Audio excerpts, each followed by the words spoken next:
السلام علیکم محترم طلبہ، آج ہم اس ویڈیو میں یہ جاننے کی کوشش کریں گے کہ مضمون نگاری کسے کہتے ہیں، مضمون کے حصے کتنے ہوتے ہیں، مضمون نویسی کے لوازمات کون کون سے ہیں، مضمون کیسے لکھا جائے، اور اس کے ساتھ ساتھ مضمون نویسی کے اہم اصولوں پر بھی روشنی ڈالنے کی کوشش کریں گے۔ مضمون نویسی کسے کہتے ہیں؟ ناظرین، مضمون علم و ادب کی ایسی صنف ہے جس کے ذریعے لکھنے والا اپنے ذاتی افکار و خیالات اور جذبات و احساسات کے علاوہ مذہب، نفسیات، تاریخ، معاشیات اور دیگر علم و فنون سے متعلق اپنی معلومات قارئین تک پہنچاتے ہیں۔ اس لحاظ سے مضمون ذریعہ ابلاغ کہلاتا ہے۔ مضمون نویسی ذریعہ معاش بھی ہے۔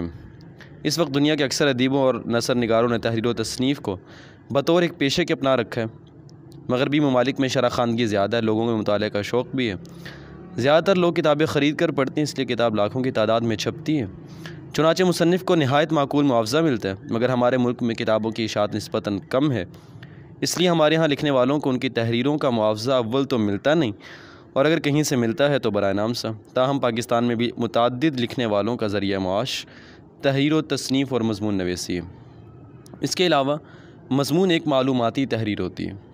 اس کے اندر مضمون نگار اپنے موقف کو پیش کرنے کے بجائے اپنے موضوع سے متعلق مثبت اور منفی دونوں پہلو قاری کے سامنے رکھتے ہیں اور اس کا فیصلہ قاری پہ چھوڑ دیتے ہیں۔ اس کے اندر فیکٹس کے اوپر بات کی جاتی ہے، اسی لیے مضمون ایک معلوماتی تحریر ہونی چاہیے اور ہوتی ہے۔ اس کے علاوہ مضمون نویسی ایک فن ہے۔ دیکھیں، کسی علم یا فن کے بارے میں کافی حد تک معلومات کا حصول اور بات ہے، اور اسے تحریری شکل میں دوسروں تک پہنچانا بالکل ایک علیحدہ فن ہے۔ ضروری نہیں کہ ہر عالم یا ماہر فن یہ صلاحیت رکھتا ہو کہ اپنے علمی اور فنی تجربات تحریری طور پر دوسروں تک منتقل کر سکے۔ مضمون نویسی ایک صلاحیت ہے۔ وسیع مطالعے، تحریری مشق اور مناسب رہنمائی کے ذریعے یہ مہارت حاصل کی جا سکتی ہے۔ وہ تعلیم یافتہ افراد بھی جو فن مضمون نویسی سے نابلد ہوں، ذاتی کوشش، محنت اور شوق سے خاصی حد تک اس فن میں کامیابی حاصل کر سکتے ہیں۔ مضمون نویسی کا فن سیکھنے کے لیے ضروری ہے کہ اس فن کے اصولوں سے واقفیت حاصل ہو۔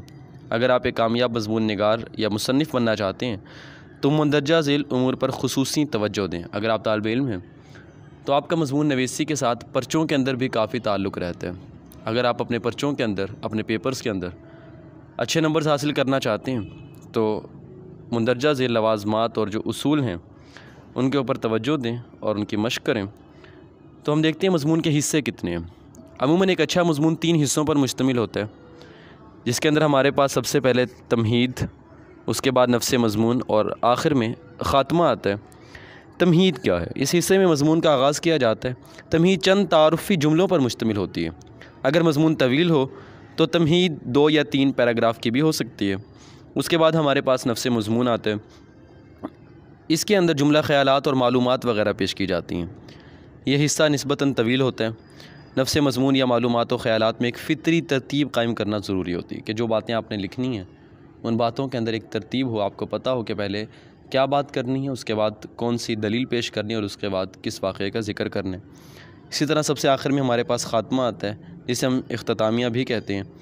اس حصے کے اندر اختتامی جملوں کے بعد مضمون ختم کر دیا جاتا ہے۔ تو وہ اختتامی جملے جو ہم نے اوپر تمہید باندھی، تمہید باندھنے کے بعد نفس مضمون لکھا، ان تمام کے اندر جو باتیں ہم نے کیں ان باتوں کا نچوڑ، خلاصہ اور اس کی کنکلوژن اس پیراگراف میں دی جاتی ہے۔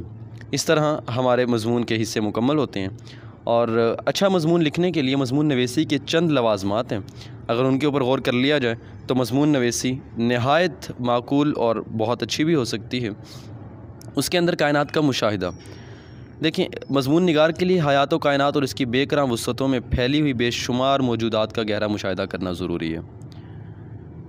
ہر شے کی اصلیت اور ماہیت تاکہ وہ اپنے قاری تک پہنچا سکے اور انہیں مضمون نویسی میں بطور خام مواد استعمال کر سکے۔ اسی لیے اچھا مضمون نگار بننے کے لیے کائنات کا مشاہدہ نہایت ضروری ہے۔ اس کے بعد وسیع مطالعہ بھی اپنی اہمیت خود رکھتا ہے۔ مضمون نویسی میں کامیابی کے لیے طالب علم کو چاہیے کہ مشہور ادیبوں کی کتابوں کا مطالعہ کرے۔ ان سے معلومات میں اضافہ ہوتا ہے اور انداز فکر و نظر میں وسعت پیدا ہوتی ہے۔ بلند پایہ ادیبوں کی تحریریں کئی اعتبار سے نئی لکھنے والوں کی رہنمائی کرتی ہیں۔ انسانی نفسیات کا بھی مضمون نویسی کے اندر بہت بڑا عمل دخل ہے، اسی لیے یہ بھی اس کے لوازمات میں شامل ہے۔ مضمون نویسی، دیکھیں، کائنات کی سب سے اہم شے انسان ہے، اس لحاظ سے مضمون نویسی کا اہم ترین موضوع بھی یہی ہے۔ لہٰذا اس کی نفسیات کا گہرا مطالعہ کیے بغیر مفید اور معیاری مضمون لکھنا آسان نہیں ہے۔ جب آپ نے انسانی نفسیات پہ مکمل عبور حاصل کر لیا اور اگر آپ کو اس کے ساتھ ساتھ غور و فکر کی عادت ہے تو آپ کا مضمون ایک بہت بلند اور اعلیٰ معیار کا مضمون بن جائے گا۔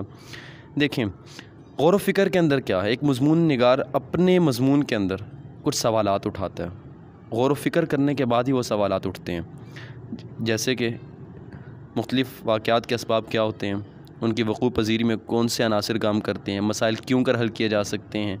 اس طرح مسائل پر فکر و تدبر سے انسان کے ذہن میں معاملات کو سلجھانے کی صلاحیت بھی پیدا ہوتی ہے، اور یہ چیز مضمون نویسی میں کامیابی کے لیے از بس ضروری ہے۔ اور آخر میں ہمارے پاس ہے تحریری مشق۔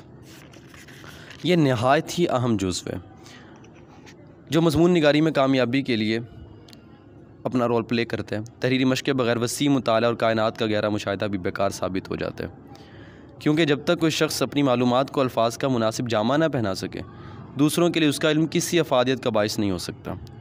ابتدا میں ایک نئے لکھنے والے کو دقت ہوتی ہے، مگر جوں زیادہ مشق کرتا چلا جائے گا، اس کی تحریر میں پختگی، قلم میں روانی آتی جائے گی، اور لکھانا اس کے لیے روزمرہ کا معمول بن جائے گا۔ اس کے بعد ہم دیکھتے ہیں کہ مضمون کیسے لکھا جائے۔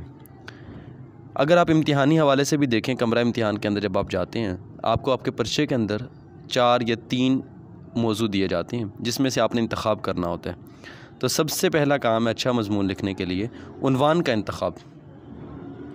اب دیکھیں، جو موضوع سب سے آسان معلوم ہو وہی منتخب کریں۔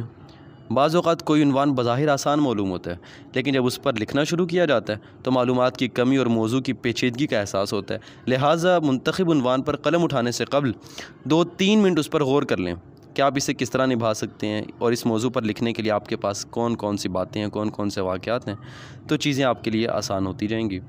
جب آپ نے عنوان کا انتخاب کر لیا تو اگلا مرحلہ آتا ہے خاکہ۔ اپنے ذہن کے اندر، اپنے دماغ میں خاکہ بنائیے کہ آپ کو کون کون سی باتیں لکھنی ہیں اور ان کی ترتیب کیا ہوگی، پہلے کس بات کو لکھنا ہے، آغاز کیسے کرنا ہے، دلائل کیسے دینے ہیں، اور اختتام کیسے کرنا ہے۔ خاکے کی ترتیب پر چند منٹ اگر آپ صرف کر دیں گے تو آپ کو مضمون لکھنے میں بہت آسانی ہوگی۔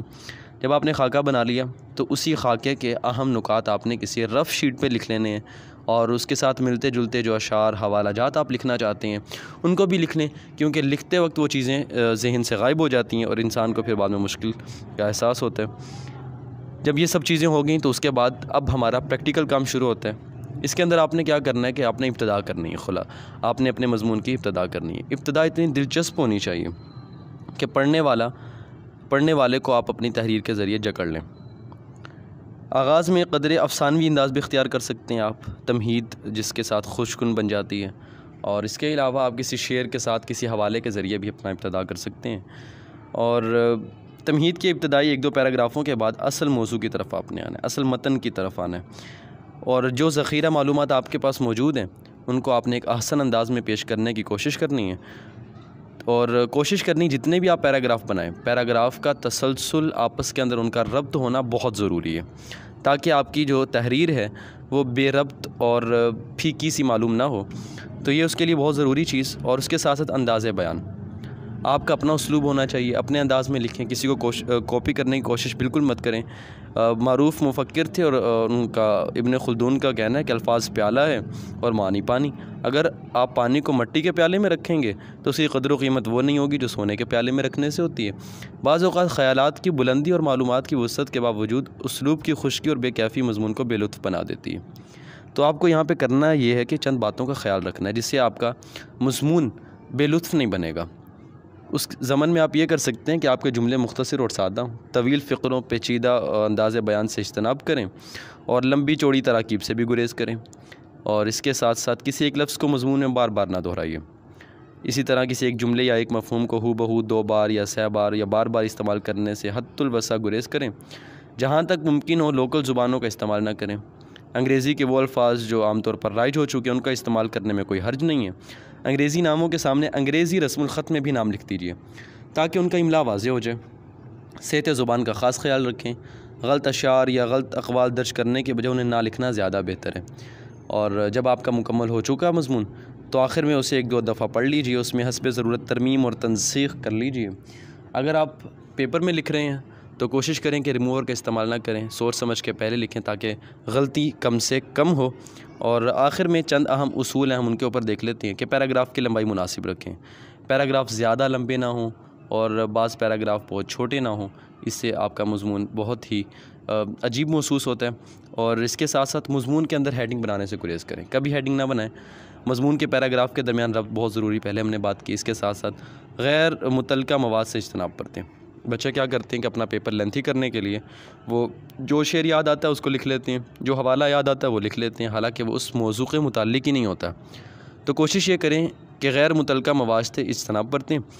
خود سے یا کوئی شعر یا حوالہ بنانے کی کوشش مت کریں۔ بچے کیا کرتے ہیں جب کوئی شعر نہیں آ رہا ہوتا تو وہ خود سے کوئی شعر گھڑنے کی کوشش کرتے ہیں، جو کہ ظاہر ہے آپ ان چیزوں سے ابھی واقف نہیں ہیں، اور جب آپ خود سے لکھیں گے تو پڑھنے والا جو آپ کا ممتحن ہے، چیک کرنے والا، آپ کا پیپر چیکر ہے، اس کو پتہ چل جائے گا، اور اگر کوئی اچھا قاری ہے تو اس کو بھی ظاہر ہے اس چیز کا علم ہو جائے گا۔ اور حوالہ جات مارکر سے لکھیں تاکہ آپ کا مضمون خوبصورت بن جائے، اور یہ ہمارے اہم اصول تھے۔ اگر کوئی اصول رہ گیا ہو یا کوئی ایسی بات جو آپ کے ذہن میں ہو تو آپ نیچے کمنٹ میں بتا سکتے ہیں۔ اگر آپ کو ہماری یہ ویڈیو پسند آئی تو آپ جانتے ہیں آپ کو کیا کرنا ہے۔ اسی طرح مزید انفارمیٹیو اور علمی ویڈیوز حاصل کرنے کے لیے ہمارے ساتھ جڑے رہیں۔ اگر آپ کو یہ فائل PDF میں چاہیے تو ہمارے جو سوشل میڈیا اکاؤنٹس ہیں، فیس بک یا انسٹاگرام، وہاں پہ آپ ہمیں میسج کر سکتے ہیں۔